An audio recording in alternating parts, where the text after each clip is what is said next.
ओम शांति। अब 5000 साल का जो खेल है अब वो पूरा हो रहा है। हम सभी आत्माओं को संपन्न बन करके अब घर जाना है। कोई आगे जाएगा तो कोई पीछे जाएगा, कोई किसी कारण से तो कोई किसी कारण से। लेकिन जो महान योगी है तो 108 महान योगी, उसमें उस टाइम कुछ महान आत्मा प्रकृति को शांत करेंगे अपनी योग बल के द्वारा, अपने तपोबल के द्वारा।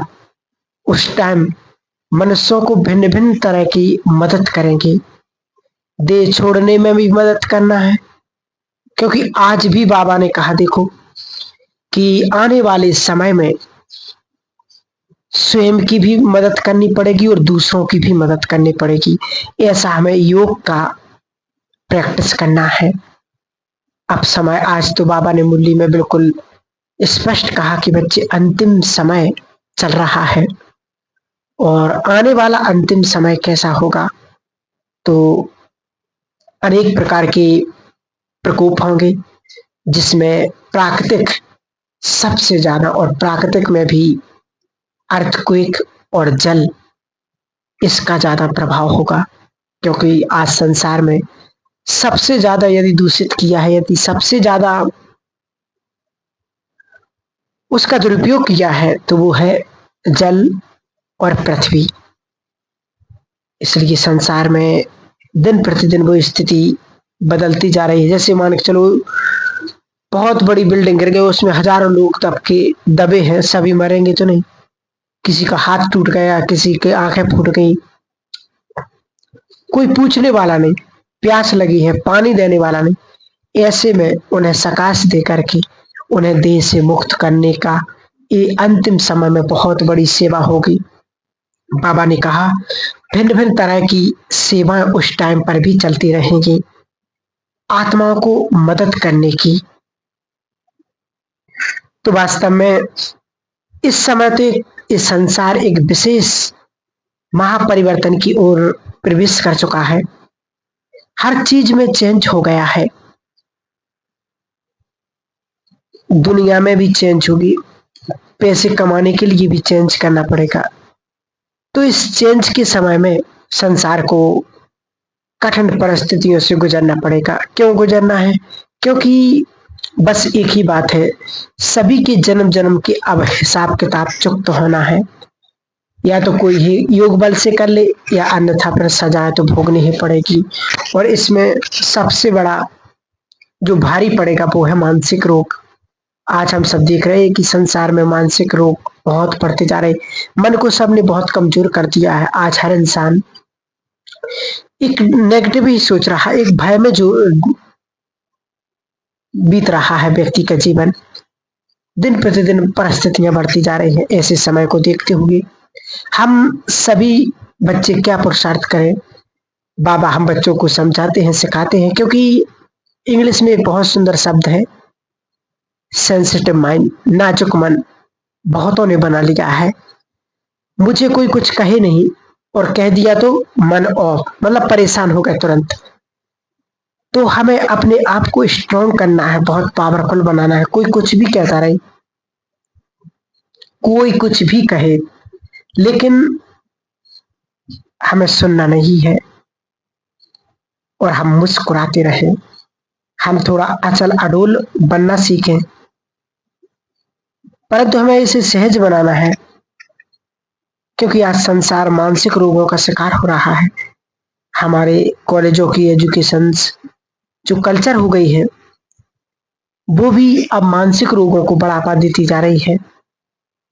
क्योंकि अब वास्तव में हमें बहुत कुछ देखना पड़ेगा, बहुत भारी खेल। अगर एक ही बाबा का याद रहे, बाबा ने क्या कहा कि अब सब आत्माओं को वापस जाना है और चलना ही है, कोई जाना चाहे या ना जाना चाहे। तो एक महावाक्य तो ये है, अपने जीवन में सुख शांति लाने वाला होगा। क्योंकि ये समय की मांग है और इस समय की पुकार है। क्योंकि विनाश काल में जब पानी नहीं होगा तो क्या करेंगे? बाबा तैयार करते थे। कोई कोई सोचते थे पानी भर के रख दें, लेकिन पता थोड़ी कि कल होगा। अब तो पता चला है कि अब विनाश धीरे धीरे होगा। तब तो ये सोचते थे कि एटम बम छूटेगा और सब खलास हो जाएंगे, लेकिन ऐसा नहीं है कि वास्तव में ये विनाश काल के समय ये धर्मराजपुरी बन जाएगा, सबको कर्मों की सजा भोगनी पड़ेगी। तो बाबा ने कहा क्या करोगे? तो कई बच्चे बोले कि बाबा सूक्ष्म बतन में हम तो सूबी रस पियेंगे। तो किसी ने कहा अभी से व्रत रखने की आदत डाल लेंगे। ये सब बातें करने के बाद बाबा का उत्तर था कि जिनके पास अष्ट शक्तियों का स्टॉक होगा उन्हें प्रकृति ही स्वतः ही सब कुछ प्रदान करती रहेगी। ये बहुत गहरा महावाक्य है बाबा का। इस महावाक्य को अपने जीवन में अपना लो और एक लिख करके रख लो कि अंतिम समय में हमें कौन सी चीज मदद करेगी। तो 100% यही शब्द है। बाबा ने कहा अंतिम समय में हमारी अष्ट शक्तियां हैं, यदि हमारे पास है तो प्रकृति खुद हमें सहयोग करेगी, हमारी मदद करेगी, हमारी रक्षा करेगी। ऐसा समय आने वाला है। सोचो कि उस समय पर जब हम अभी से प्रैक्टिस करेंगे, जैसे कहते नहीं योग लगाना, अभी से प्रैक्टिस करो। योग माना बाबा से प्यार करो, प्रैक्टिस करो। जैसे अपने बच्चे से कैसे बात करना वो अपने आप आ जाता है, ऐसे ही बाबा को भी अपना जब हम संबंधी बना लेंगे, उसको हम अपने घर का मेंबर बना लेंगे, तो अपने आप उससे बातें होने लगेगी। जैसे हम किसी अनजान से भी बात करते तो भगवान ये थोड़ी चाहता कि कोई बड़ी अच्छी कमेंट्री बना करके मुझे याद करो। योग कठिन नहीं है, बस बाबा से प्यार करो, उससे बातें करो। चलो बाबा कपड़े धोने चलते। आज ही बाबा ने नहीं कहा कि बाबा को हर वक्त यूज करो, चाहे खाना बना रहे तो भी बाबा को हमेशा साथ ले चलो। कहीं पर जा रहे, मार्केट जा रहे, सब्जी लेने जा रहे बाजार में, तो हर वक्त बाबा को साथ में लेकर के चलो कि चलो बाबा आज हम ये करके आते हैं, आज हम ये करके आते हैं। क्योंकि दिन प्रतिदिन समय बदल रहा है और विकराल आने वाला है। सचमुच वो समय आ गया है जो बाबा हमसे कहते, इसलिए हर जगह भगवान को जब साथ रखेंगे तब हमारी सुरक्षा होगी, वरना सुरक्षा होने वाली नहीं है। इसलिए बाबा को साथी बना करके उससे योग में अच्छी अच्छी बातें करो कि बाबा ये जीवन जो आपने हमें दिया है कितना सुंदर जीवन दिया है। सोचो जिसे सारी दुनिया ढूंढती हो वो भगवान मुझे साथ दे रहा हो, वो मेरे साथ चल रहा हो, वो मेरी मदद कर रहा हो और वो मुझे पढ़ाने आता हो और मैं उससे मिलन मनाती हूँ। इतना अच्छा भाग्य, इतना सुंदर सौभाग्यशाली जन्म, जीवन और समय किसी को नहीं मिल सकता है। सचमुच हम तो वो भाग्यवान आत्मा है जो स्वयं ईश्वर ने जिसे चुन लिया हो। उसकी महिमा गायन, उसका तो क्या कहना। जैसे नहीं कहते कि सोचते हैं कि जब श्री राम के समय में या श्री कृष्ण के समय में जो लोग थे सचमुच वो कितने भाग्यवान थे। तो आज वो हकीकत में, वो प्रैक्टिकल में आज हमारे साथ हो रहा है कि जो सारी दुनिया को चलाने वाला हो, सोचो वो हमारे साथ हो तो फिर हमें तो किसी बात की चिंता, किसी बात का डर तो हो ही नहीं सकता है। सचमुच हम बहुत भाग्यवान आत्मा है कि जो स्वयं ईश्वर है वो हमारा साथी बन गया, वो हमें मदद कर रहा। तो अनेक प्रकार के दिन प्रतिदिन समय तो बदलना ही है, लेकिन हमें अपने प्रैक्टिस को भी बढ़ाते जाना है। हमें अपने स्वयमान, आज बाबा ने कितने 3 स्वयमानों का अभ्यास बताया कि बच्चे स्वयमानों की तो माला बन जाएगी, इतनी स्वयमान बाबा ने हम बच्चों को दिए हैं। तो स्वयमानों के अभ्यास से हम अपने आप को इस प्रैक्टिस में करेंगे क्योंकि जितना हम स्वयंमान में रहेंगे देहभान अपने आप खत्म होता जाएगा। जितना हम स्वयंमान में रहेंगे लोगों का अपने आप हमें सम्मान मिलेगा, लोग हमारी मदद करेंगे, हमारी इज्जत करेंगे।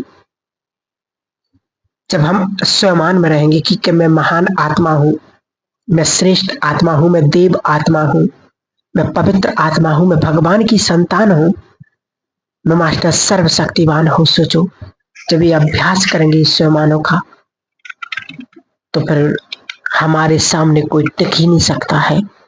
इतने पावरफुल हम बन जाएंगे। इसलिए समय रहते, समय तो बहुत विकराल आने वाला है, इसलिए बाबा को हमेशा साथ रखो। इस प्रकार से बाबा को हम जीवन के हर मोड़ पर याद करें, उसे यूज करें। बाबा ने कहा कि कैसा भी समय हो, रावण आ जाए, रावण का बाप आ जाए, तो भी आपका बाल बांका नहीं होगा, लेकिन साथी साथ होना चाहिए। वो हजार भुजाओं वाला मेरा साथी है, हर वक्त मेरे साथ, ये एहसास हर वक्त होना। तो फिर देखना कि आपको बहुत सुंदर अनुभव होंगे और सब कुछ अच्छा अच्छा होने लगेगा, क्योंकि ये समय की मांग है और ये समय की पुकार है। बाबा हम बच्चों को विशेष यही सावधानी दे रहे हैं कि बच्चे, हम सब देख रहे समय के हर तरफ युद्ध के नजारे, चारों तरफ परिस्थितियां, बीमारियां संसार में बढ़ती जा रही हैं। लोग आज हर व्यक्ति चारों तरफ से यही कहने लगा कि सचमुच अब विनाश का समय आ गया है, अब समय वो आ गया है। इसलिए अब सभी को यही याद दिलाओ कि अब बस बाबा को याद करो। तो जब हम बाबा को याद करेंगे तो वही हमारे साथ जाएगा। आज भी बाबा मुरली में तो रोज कहता है कि बच्ची समय कम है, विनाश की ज्वाला प्रकट हो चुकी है, प्राकृतिक आपदाएं, पांचों तत्व अपना महाप्रकोप दिखा रहे और दिखाएंगे भी। और अब तो कई लोग ऐसी ऐसी भविष्यवाणियां कर रहे, आज न्यूज चैनलों पर देखो तो लोग क्या क्या कह रहे हैं कि अभी तो गर्मी इतनी तेज होने वाली है जो कभी सोचा भी नहीं होगा। और आज हम सब देख भी रहे कि दिन प्रतिदिन तापमान बढ़ता ही जा रहा है। तो सच में समय तो वो आ गया है, बस हमें समय को पहचानने की बहुत बहुत आवश्यकता है, बहुत बहुत जरूरी है। इसलिए जीवन को सुंदर बनाने के लिए, पुरुषार्थ को तीव्र करने के लिए स्वमानव का अभ्यास हमें बहुत बहुत आवश्यक है। ओम शांति।